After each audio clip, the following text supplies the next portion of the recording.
चौथा पाए में आपका स्वागत है। आज हम बात करेंगे दुनिया के सबसे बड़े लोकतंत्र, सबसे मजबूत लोकतंत्र भारत के संसद सत्र की। आज देश की संसद का मानसून सत्र शुरू हुआ। यह 21 दिन चलेगा और उसमें कई लगभग 7 या 8 विधेयक पारित होंगे और कई अहम मुद्दों पर चर्चा होगी। लेकिन आज का दिन पूरी तरीके से हंगामे की भेंट चढ़ गया। न लोकसभा में कोई काम हो सका, न राज्यसभा में कोई काम हो सका। मुद्दा यही है कि विपक्ष अपनी बात रखना चाहता है, लेकिन सत्ता पक्ष की जिद है कि वो अपने तरीके से बात रखेंगे। और ये ही जो एक मॉडस ऑपरेंडी जो बन पड़ी है, इसकी वजह से हमें संसद के हर सत्र के अंदर हंगामा देखना पड़ता है। आज चूंकि शुरुआत थी और ये तय था कि जिस तरीके से ऑपरेशन सिंदूर को लेके अमेरिका के राष्ट्रपति डोनाल्ड ट्रंप श्रेय ले रहे हैं, और राज्यसभा में आज नेता प्रतिपक्ष और कांग्रेस के अध्यक्ष मल्लिकार्जुन खड़गे ने तो कहा भी कि ट्रंप 24 बार ये ऑपरेशन सिंदूर के दौरान भारत और पाकिस्तान के बीच में युद्ध विराम करवाने का श्रेय ले चुके हैं, 24 बार। लोकसभा में तो खैर इतनी कोई बात ही नहीं हुई। जैसे ही सदन शुरू हुआ, विपक्ष के सदस्य जो है उन्होंने हंगामा शुरू कर दिया। लोकसभा के जो स्पीकर है ओम बिरला, उन्होंने कोशिश भी की, लेकिन हंगामा नहीं रुका।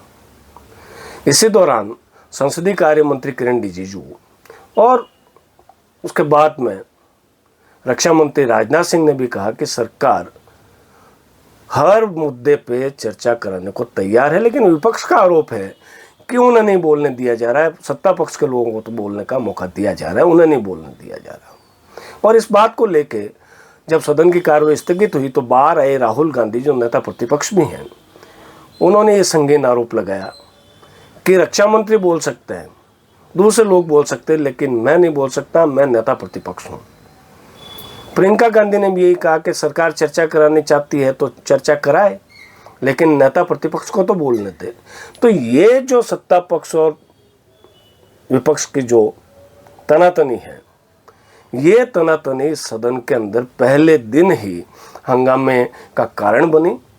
हालांकि ये मानसून सत्र 21 दिन चलना है और आज जो बिजनेस एडवाइजरी कमेटी की बैठक हुई है, उस बैठक में भी तय हुआ है कि सरकार जो है वो ऑपरेशन सिंदूर और अन्य मुद्दों पर चर्चा कराएगी। उसके लिए बाकायदा ये तय किया गया कि लोकसभा में ऑपरेशन सिंदूर पर 16 घंटे चर्चा होगी, राज्यसभा में लगभग 9 घंटे चर्चा होगी। लेकिन सवाल फिर वहीं आके खड़ा होता है कि कहीं न कहीं सत्ता पक्ष और विपक्ष को अपना अहम छोड़ना पड़ेगा, और जब तक ये अहम नहीं छोड़ा जाता, जब तक सदन के अंदर हंगामे की स्थितियां बनती रहेगी और आम आदमी की जेब पे, एक टैक्स पेयर की जेब पे प्रतिदिन का, प्रति घंटे का 1.5 करोड़ रुपए का बोझ जो है वो पड़ता जाएगा। कारण कि संसद अगर चल रही है तो सांसदों को आपको भत्ता भी देना है और सदन की कार्रवाई चलाने का खर्चा भी वहन करना है।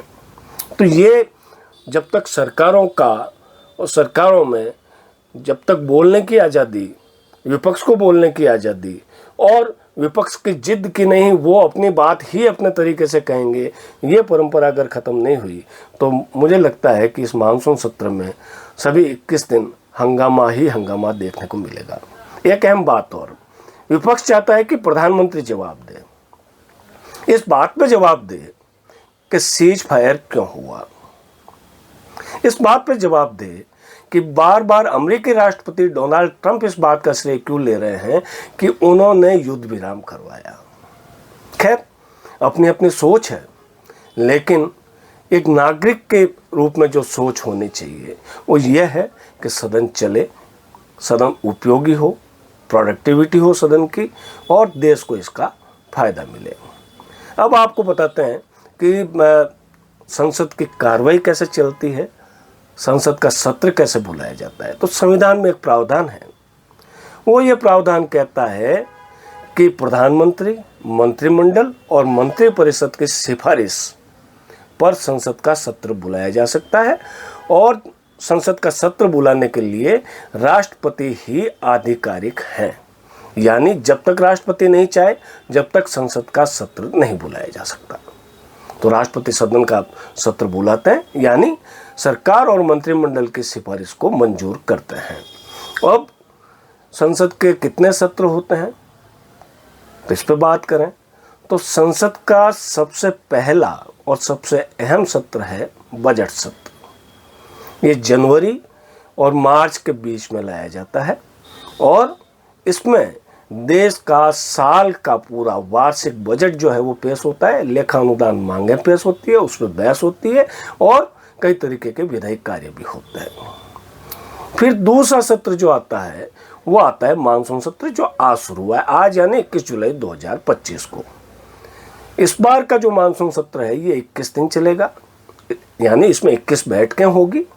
और आज चूंकि संसदीय कार्य मंत्री ने यह स्पष्ट किया है कि मैं इस महीने और अगले महीने चूंकि स्वतंत्रता दिवस भी आने वाला है तो उस दौरान छुट्टी रहेगी, इसलिए ये मानसून सत्र जो है वो 21 अगस्त तक चलेगा। और तीसरा सत्र है शीतकालीन सत्र।